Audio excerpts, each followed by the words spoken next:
Three, two, one. Eljay, why are you wearing a Beyond Movement shirt? Because this is E2 Performance. Welcome back to another episode of E2 Performance. Yeah, there you go. Coach's Lounge. Coach's Lounge. COVID's Lounge? Nope. Maybe a little bit. Coach's Lounge. Kind of. Coach's Lounge. What's new? Not much. We'll talk about workouts because that's what we normally go with. My workouts this week, honestly, they've been rough, man. I didn't talk to you that much this week, but I went into maybe that's why. Because my workouts were bad. No, because you didn't talk to me. So less of my presence, less power on your end. I kind of get it. I went into the garage to lift, man, and I just, my body wasn't feeling good. I had no energy. So I ended up just playing. I stayed in the garage for about 30 minutes, but I primarily would just do handstands, do some rolls, do some stretching. So I just go to the garage and just move a little bit as much as I felt comfortable. But I think I've been under eating a little bit because when I get stressed, my appetite kind of drops. So I'm trying to force some extra calories in to give me some juice back. Because I don't know if I'm going to have time to lift today because I'm going to change the winter tires to summer ones. That's kind of a workout. Not a great week for workouts, but you know what? We're still good. Workouts have been very good for me. I feel like coming back from rhabdo and vacation, I was kind of forcing myself. Well, I keep telling myself to not force myself to meet the standards that I want to meet and to just move and listen to your body. But sometimes it's hard, right? Because again, you're so used to performing at least higher than average level, I would say. Yeah. And then to all of a sudden, drop your standards a little bit. It's not the easiest. But this week, I feel like it's almost like I'm going to push a little bit. I don't even know how to explain it, but it's again, just listening to my body. You're okay, this workout, I feel like I can do this. This is normally what I can do. I'll just dial it back a couple of notches and then just try and get that done without the pressure of, am I going to fail? Am I going to die? Is it going to be too painful? Am I going to be able to make it? To basically knowing that I just have to go through the workout, focusing on form and technique. And the more I do this over and over and over again, treating my workouts as one, learning about my body, two, learning about my mental capacity, and then three, knowing that at the end of this workout, I have more juice to give. It's kind of it's been a good week of training. I think that's what a lot of people, though, lack in their own training is that kind of that mental clarity or the mental communication that you have with yourself, because you're gauging, this is what I'm doing, this is what I'm capable of, and this is what my intention is going to be for the workout, whereas most people just look at the workout and say, oh, shit, this is going to be tough. And then they just start a slugfest with it and just try to survive whatever they're going to do, or they're just going through the motions, right? It's not really that game of listening to your body and seeing what you're capable of. There's that missing communication gap. You know what I mean? Yeah. And I think that's more, I think for people to have a proper dose of exercise and volume and everything that you prescribe to them or everything that we tell them to do, I think they need it, that little bit of guidance, because they don't have that self-awareness to know what their body is capable of or what the intention is for the workout and stuff. And I mean, we can go, we were chatting about earlier offline, it could be as simple as, for example, I'm going to walk 25 minutes with a 15-pound backpack. So I did that today, right? It felt amazing, actually. It was easy, doable, but it's still I was kind of huffing and puffing. I was walking a little bit faster than the pace that I would normally go. But if people will just take the time to really listen to their body and give it a chance, give it enough times, try it a few times, until you're actually getting used to it. Because I feel like, and again, that's what I think a lot of people and a lot of coaches don't like about CrossFit is they feel like, oh, it's just jumping from one workout to another, and they don't really know where they are. Again, you don't really need to know where you're at exactly, but to have that feeling, and again, training age, depending on how long you've been training for, like you will have an idea of what to do. Yeah. Right? Like for me, fitness level wise, I think I'm pretty good. Will I be able to do a marathon? Absolutely not. I know I can't, right? Like just based on what I've been doing for training and like what my feet and my legs and my joints would probably be capable of. Like if I try and run half a marathon today, I'd be destroyed for a week. Probably won't be able to walk. There's a wake up call for me I had probably 3 or 4 years ago. 3 or 4 years ago, I was still, training business as usual, doing gymnastics, weightlifting, some strength program. I was probably heavier into strength programming though. But I just thought overall, I'm still pretty young, pretty healthy, in pretty good shape. Didn't do a lot of cardio, didn't do a lot of running or anything like that. But I'm like, well, I've always been athletic. I do lunges and step ups and squats and like with big weight on my back and like, the damage or the pressure on the joints and everything, it should translate. Like it's just work. Right. And somebody invited me to do a 10K with them. And I think I got about 7K in and I had to call it quits. Mentally, I was still there and oxygen tank was fine. I had no issues breathing. Like I was legs were dead. Not like it wasn't even the legs were dead, man. My knees were smoked. Like my knees, sharp pain. Like somebody stabbed me in the knees. Just achy. Both knees. Oh, it wasn't achy, man. It was sharp pain. Like I was limping back from 7K run. Did you actually hurt yourself or was it just like too much abuse for the knees for that day? Too much volume, too much abuse for the knees. And it was like, I was so shocked because I'm like, I didn't train for a 10K. I'm like, I can run a 10K easy. 7K in, my knees were so shot. My friend was like, I was on her shoulder and like we were limping me back to the starting line. Yeah. Well,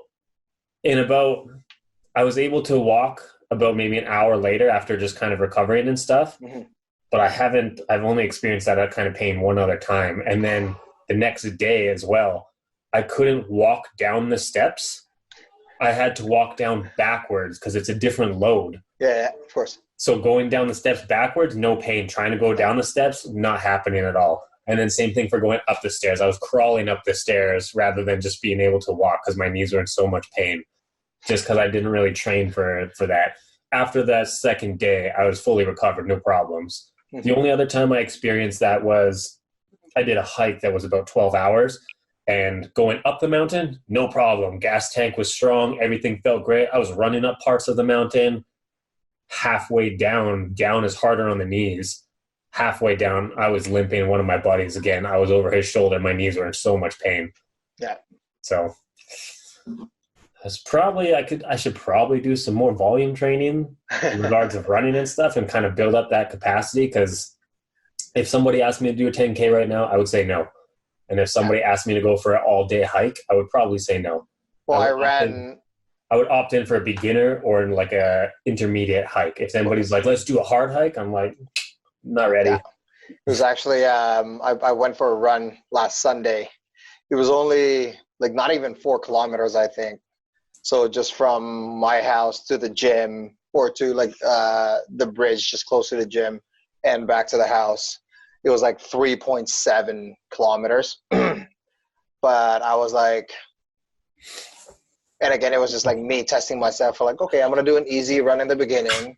And then like when I feel like up to it, I'm going to try and run a little faster. And then when I'm like, I feel like I'm going to be smoked in a bit, I'm just going to slow down, and just try. You smoke cigarettes?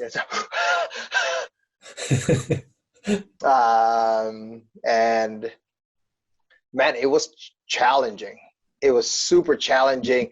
And then my calves, my hamstrings, my glutes, and then my joints, just my feet in general was just like in so much like pain. And that was like the first run. And I'm like, man, like running out, and that was my first outdoor run. Like I've been running a little bit on the treadmill, but obviously outdoors different, right? Yeah. It's different on the joints, different on the loading. And again, if I probably didn't have proper running mechanics, that's why I'm just trying to listen to my body, what feels comfortable. Yeah. I've also heard too, like some people, like their back hurts when they run and stuff. Like I didn't feel any of that. So I feel like, my, my form was probably proper. I just like my joints and like the small muscles in my legs are just not used to it. Like I was done. Yeah, it's different. Really. Like I was done. But again, it was a good, like I timed it, see how I would do, listening to my body, and probably the Sunday I probably gave it a shot again. Yeah. Just to see where I'm at, and I'll do that a few times. But for like volume wise, I don't think I'm gonna go any longer than that until I'm comfortable with it, and then add a little bit more. But again, that's sometimes that's kind of like the ego, like feeling good today, I wanna do more. And obviously, they say that you gotta get to sometimes uncomfortable position for you to grow, right? For you to like really experience things, you gotta get out of that comfort zone. But I feel like there are some things that you can't just rush to, like, as long as I'm comfortable running every time, I'm gonna be, I'm gonna beat that world record for a marathon. Probably not. That's not how they approach it. And again, that's not the goal for me. I'm just saying, I'm gonna take this time, like as a more of a learning experience for myself in running. There are times that I'd go off by speed. There are some times that I'd go off by time. There's some times that I'd go by distance. Doesn't matter what it is. At some point, I know I'll figure it out. And for some coaches that are listening, I'm sure some of them have already given me advice, and they're all different. So I'm like, well, thanks for all your guys' help. And I'm just more confused now than I was when I started running. But it's actually pretty humbling because I downloaded an app to track my the route, the distance, my average pace, average speed, and it was so slow, dude. It's like it's not even like I don't even want to say it. Online, I'm like that was like barely a jog. I started to kind of get an itch to run in the past 48 hours here, more so just to chase that runner's high. Like my body hasn't felt like I haven't felt like I had the mental capacity or focus to do like my weightlifting or anything where I'm like it's very technical, right? I'm like make sure the pole is straight, watching the pattern, making sure I'm doing every piece by piece, and then it's actually relatively complex to catch and make sure everything is braced properly. Like if you're not in the right mindset and you're not turning things on, like that's what's going to cause like little aches and pains and stupid shit like that. So I almost thought of going out for a run with the dog and just trying to get a little bit of a runner's high. Like it's just monotonous, right? Like put on some music and kind of go for my usual walk and see. I remember though last time I tried to do a run around my normal dog walking route in the neighborhood, I couldn't run the whole thing nonstop. I had to take like a breather. But there's also that mental battle, right? Like, do I need to take this breather or do I just want it because I'm uncomfortable right now, right? I get you. Those mental talks, man, you really like learn a lot about yourself. I think a lot of people have those mental conversations, but while you're having this talk and this talk, you almost need to observe it from here and see who's louder. Who's louder, the guy? Not even who's louder, just that. It's like, who's louder and why is he louder? Yeah. Why is this what else is affecting this guy to be louder? This guy's saying we're not going to make it, we need a break. And this guy's saying, no, you can do it, keep pushing. But this effort's louder right here. Like, did I lose you? Uh-oh. I think we lost him. Is it just me? Oh, here you go. Hey, we're back. Are we back? We're recording. It's still recording. It's just you. Really? Yeah, because I'm recording on my screen. Oh. Well, on my end, you froze. I was still moving on my end. But anyways, carry on. So, I don't even know what I was saying. Oh, the mental chatter and observing. Mm-hmm. Anyways, I'm definitely not getting. Your food intake's a little low?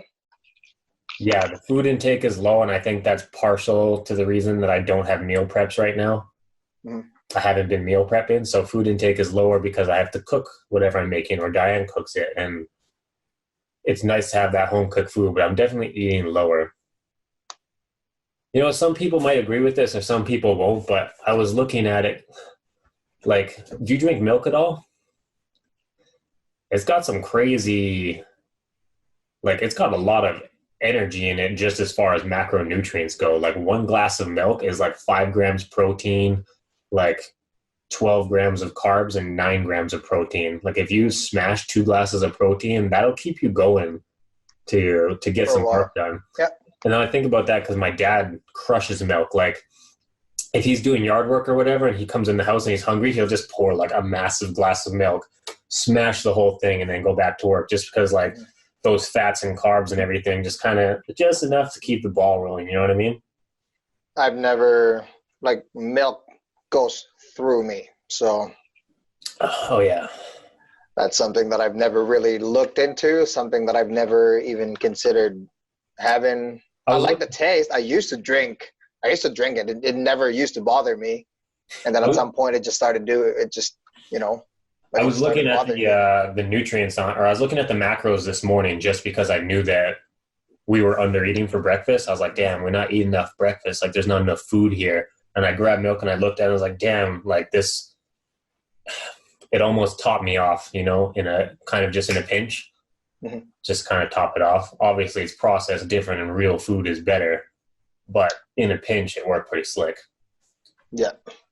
No, for me, difference though, because again, I'm not used to like just being. Whoa, you just went trippy and your audio's gone. Oh, someone was trying to call me. Now you're back. Sorry.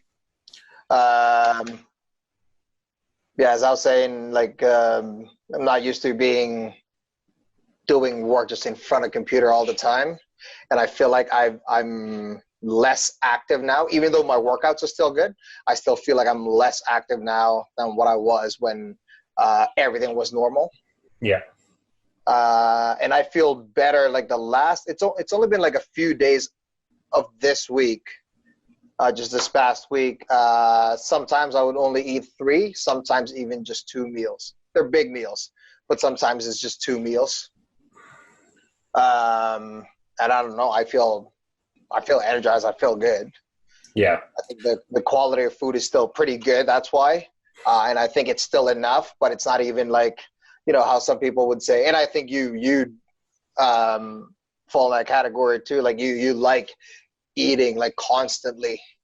Like for me, I eat like 2-3 big meals a day, and I'm like, yeah, that's a big conversation on nutrition, just about like meal timing and all that stuff. It gets way bigger than people think. Like, it blows me away when people think they know, like, oh, I know about nutrition. Like, I know what I'm doing. It's like, you have no idea. Like, I'm the course I'm in, precision nutrition.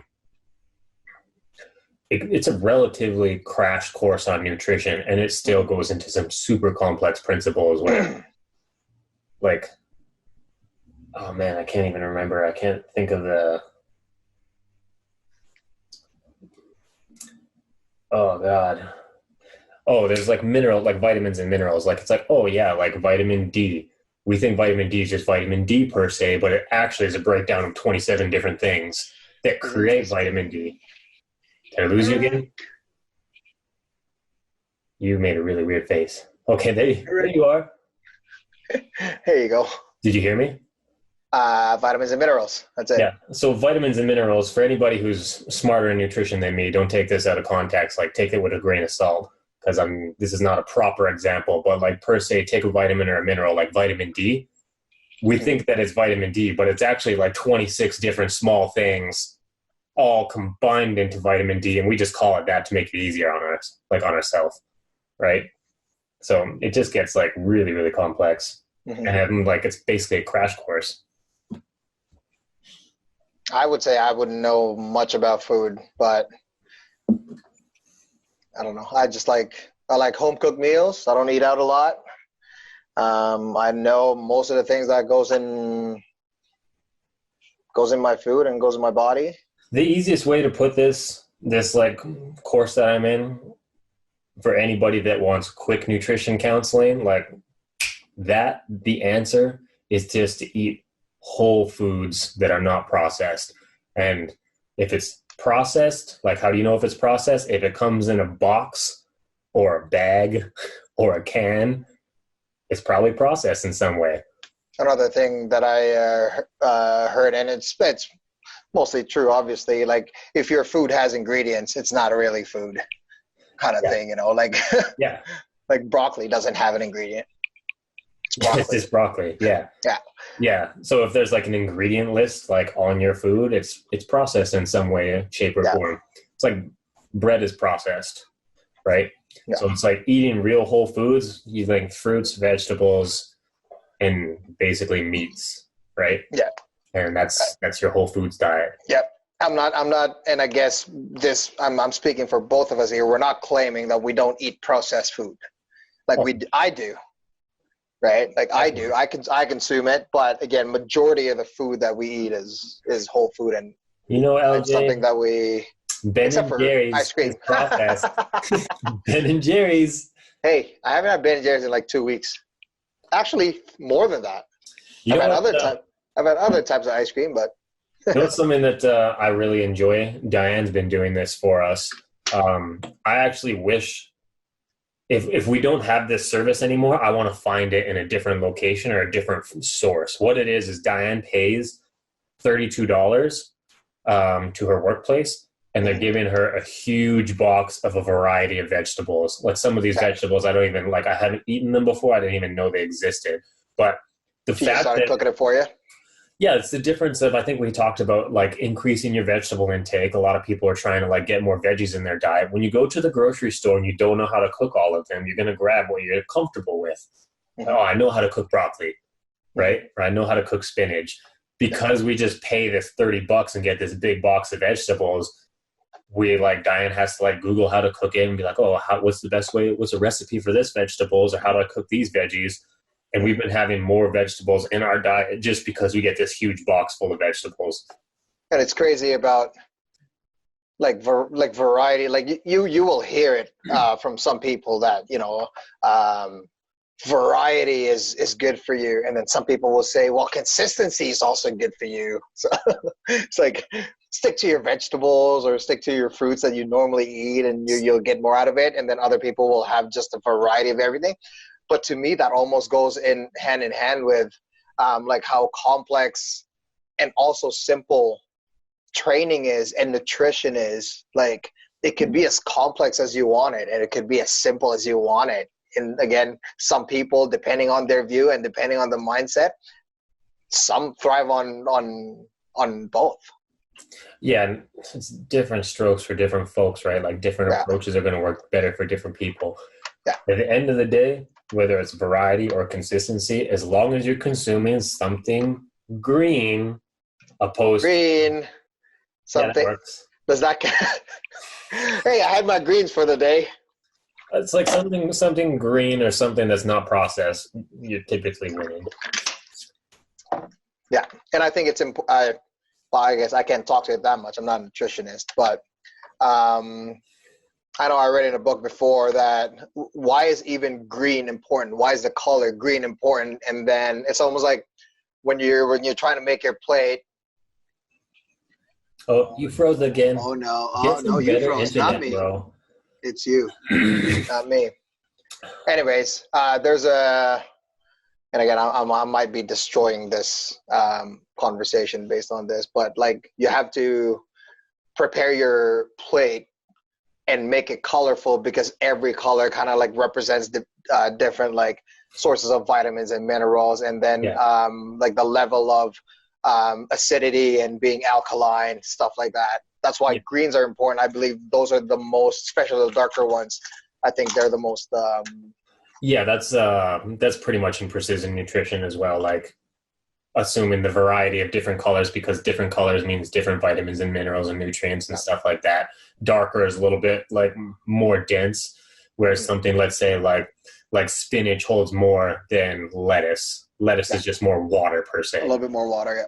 Right. So again, though, it's not saying like if you had lettuce or spinach is better because it's got more.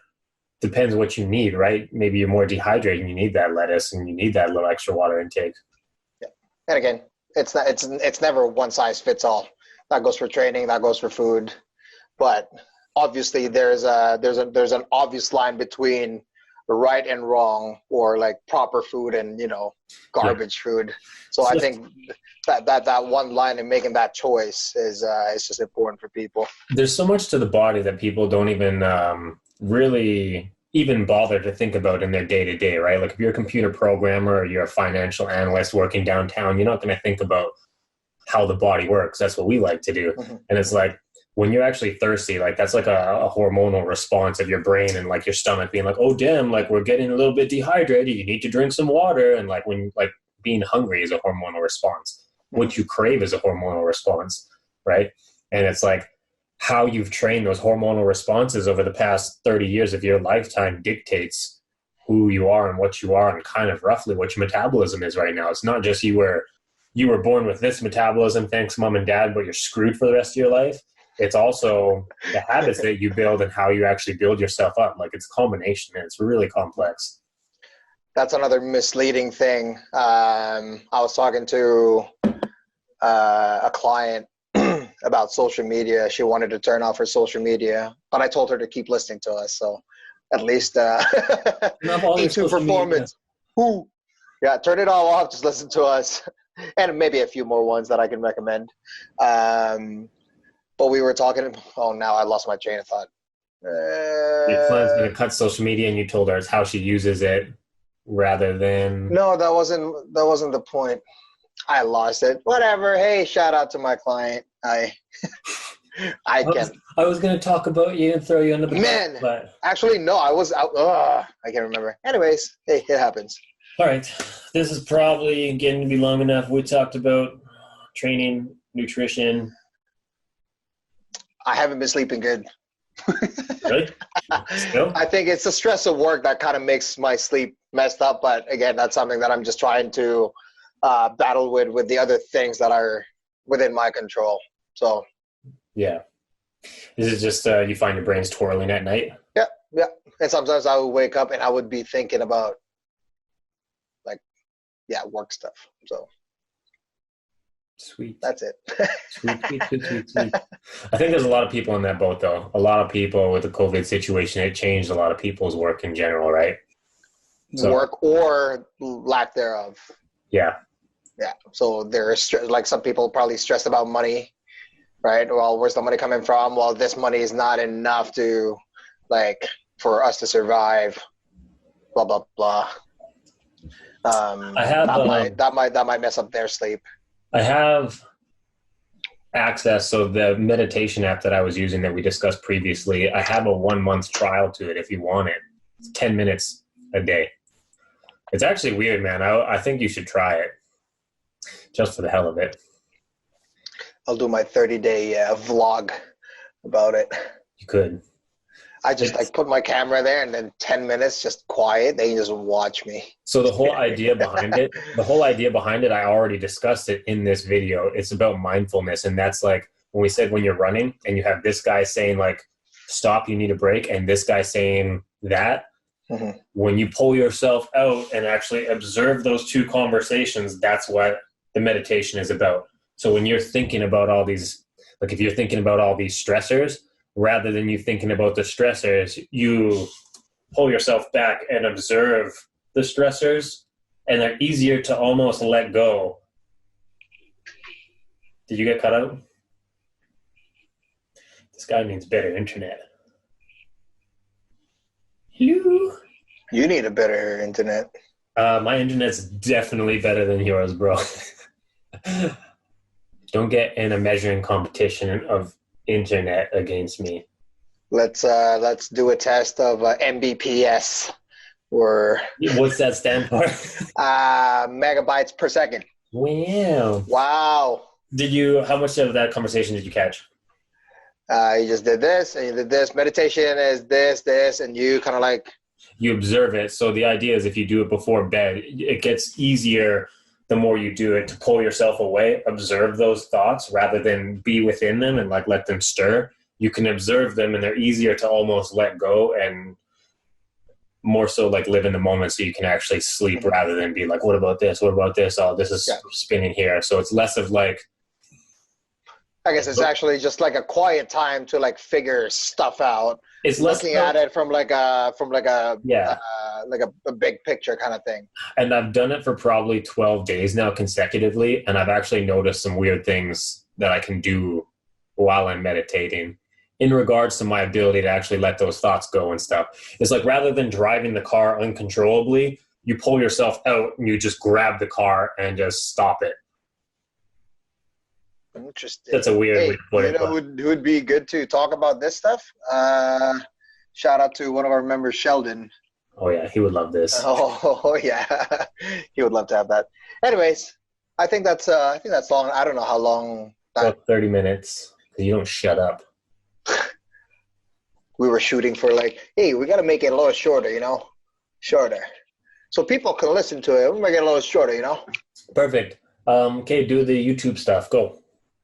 Follow us on E2 Performance. It's E2 underscore performance. E2 underscore perform. I know. Okay, keep going. You're doing good. E2 underscore performance. And then remember to hit. No, over there. No. Subscribe. Yeah. Subscribe. Okay. Share. Like. Comment. Double like. Comment. And tell the people you love them. Exactly. I love you guys. Thank you for listening. Peace.